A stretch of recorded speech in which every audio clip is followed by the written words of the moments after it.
Picture this. You've just completed the setup of your dirted aquarium, filled with excitement and anticipation for the lush greenery that you've seen flourishing in countless YouTube videos. However, things start to take a different direction. Your once promising plants start withering away, overtaken by relentless algae growth. Your dream of a thriving tank quickly turns into a nightmare of despair and frustration. But why does this happen? Is there something you missed? Some crucial information that eluded you? In this video, we'll uncover the common mistakes made when setting up a dirted aquarium.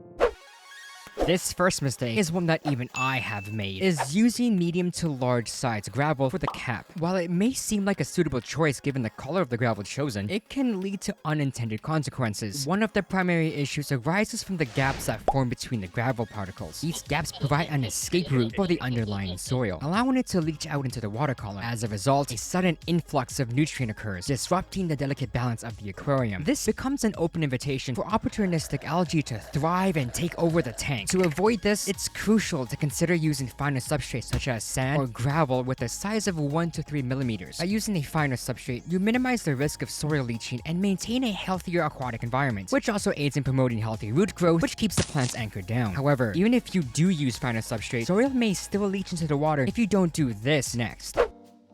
This one is a little bit obvious, but can easily occur if you're not paying attention as much, and that is using not enough substrate for the cap. Without a uniform and sufficient cap, small areas of the tank may be thinly covered or even left completely exposed. You already know how that will play out in the end. The wall set method has a recommended depth of around 1.5 to 2 inches. However, you can go deeper. Just make sure it's right for your tank.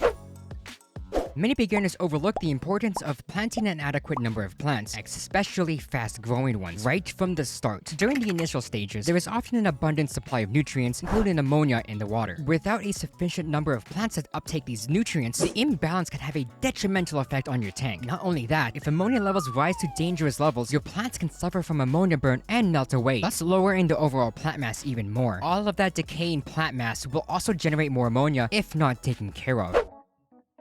This next mistake may vary from tank to tank, but you may have a head start compared to those that don't utilize this technique, and that is to use already established and healthy plants during the initial phase. When purchasing plants from a supplier, they were typically in their immersed form, grown outside of water. While these plants will eventually transition to their submerged form, this process takes time and energy for the plants, and not all plants may successfully adapt. You do have the option of using tissue culture plants, but from experience, some of them may be more susceptible to ammonia burns. To give your aquarium the best chance for success, consider using already established submerged plants or drown the surface with floating plants. This way, they don't have to focus all their energy to making the transition and can fully utilize the available nutrients in the soil.